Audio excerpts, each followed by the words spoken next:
Hello and welcome to the Dailies. International coverage was dominated by the London meeting between Starmer, Macron, Merz and Zelenskyy, which underscored Europe's effort to stay aligned on Ukraine.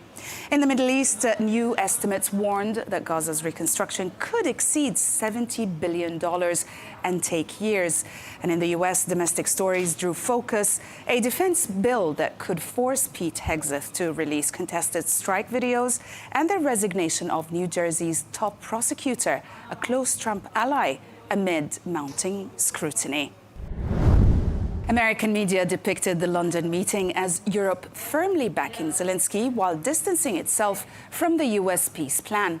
Reports stress that neither Kiev nor European leaders will accept territorial concessions, underscoring growing transatlantic friction.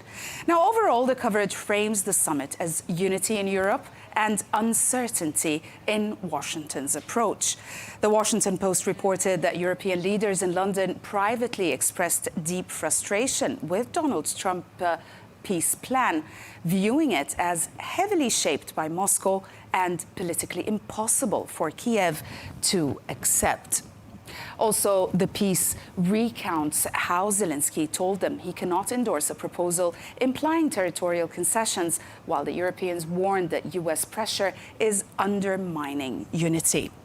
The piece reveals also growing alarm in European capitals that Washington's new strategy sidelines Europe and risks forcing Ukraine into a deal that weakens its long-term security.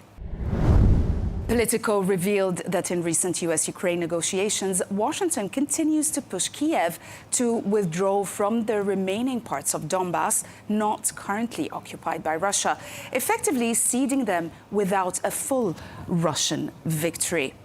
According to a European official quoted in the report, the US insists on territorial concessions as the basis of any peace deal, a stance that risks framing Ukraine's compliance as inevitable.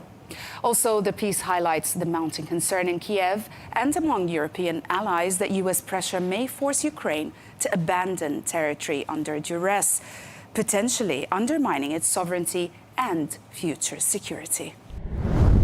British media described the meeting as a serious attempt to rebuild a united European front under Keir Starmer's leadership, highlighting renewed backing for Ukraine, plans to ramp up pressure on Russia, and a pledge to insist on a fair and lasting peace, rather than compromise under foreign pressure.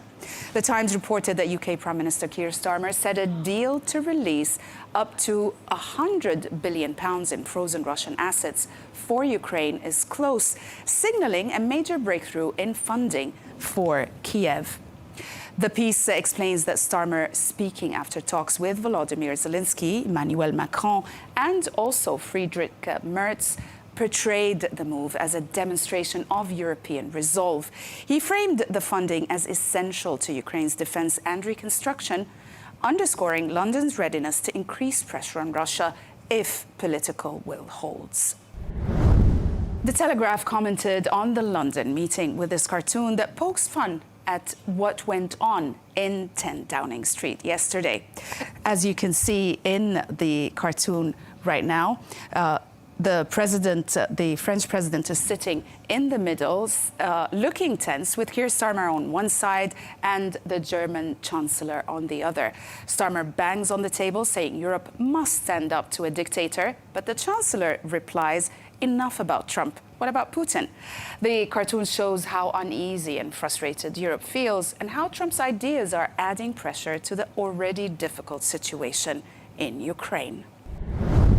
French media generally presented the London meeting as a renewed show of European solidarity with Ukraine, stressing that Emmanuel Macron and France remained firmly committed to Kiev and welcomed a collective European contribution to any peace framework rather than a US-only deal.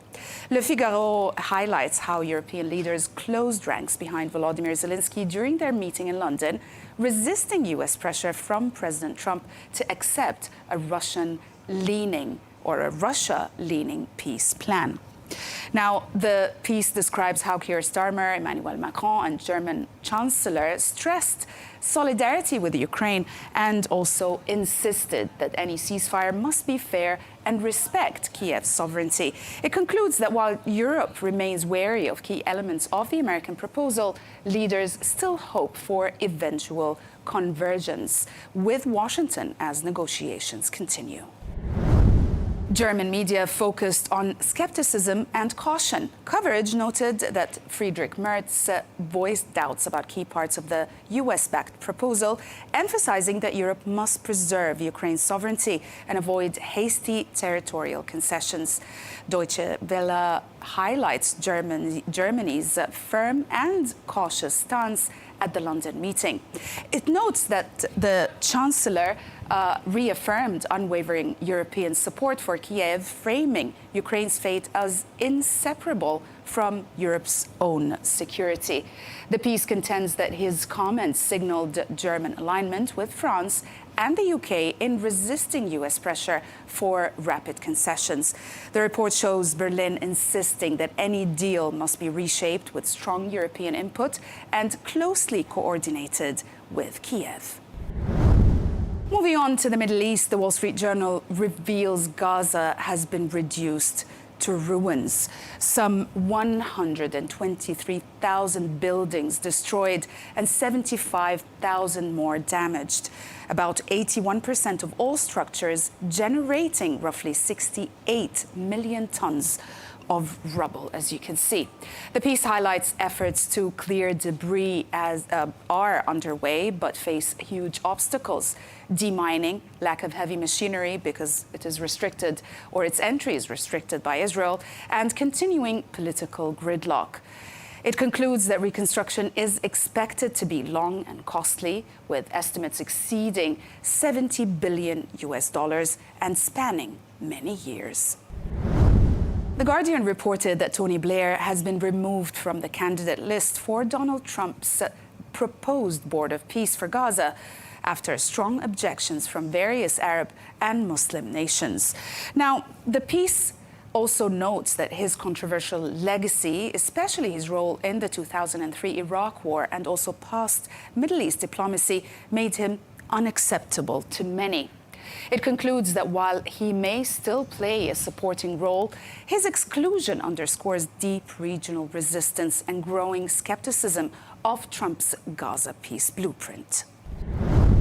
Haaretz warned that if Donald Trump includes Erdogan's peace force in Gaza as part of his proposed international stabilization plan, it risks sidelining Israel. The analysis argues that Turkey's involvement would shift power dynamics, reduce also Israel's influence over Gaza's future, and potentially leave the country excluded from key decisions on rebuilding and governance, even while Gaza remains partially under Hamas's control. It frames the move as a geopolitical gamble with major implications for Israel's strategic standing. Israel Hayom reveals that on December 5th, 2024, just days before the collapse of Bashar al-Assad's regime, Iran evacuated all its Revolutionary Guards and associated forces from Syria, abandoning the embattled government. The report explains that Iranian commanders reportedly told Syrian officers, "From today, we are no longer responsible for you." Thousands of fighters were evacuated, apparently according to the report, via Russian bases and border crossings. A sudden retreat that underscores Tehran's abrupt decision to disengage also from Assad at a critical moment. In the US, Newsweek reported that US lawmakers may compel Pete Hegseth to release unedited video and also operational orders from a series of controversial strikes on suspected drug trafficking boats. And that also includes a second strike that killed survivors. Now, how would they do that? They would do it by conditioning his travel budget. The report contends that the push reflects growing congressional frustration and legal concern over the strikes and may dramatically test the limits of executive branch secrecy versus legislative oversight of military operations. And we'll end with the New York Times, which argues that President Trump is now scrambling to contain the economic fallout of his sweeping tariff strategy, unveiling a $12 billion farm bailout as rising prices and job losses contradict his promises of revived manufacturing. The analysis shows rising doubt about Trump's economic promises, with more signs that his tariffs are hurting families and businesses. It also says that the administration is jumping between payouts, sudden policy changes, and big promises that don't add up, all in an effort to calm a public that is growing more worried. That's it for today. Thanks for watching the Dailies, only on Al Arabiya English.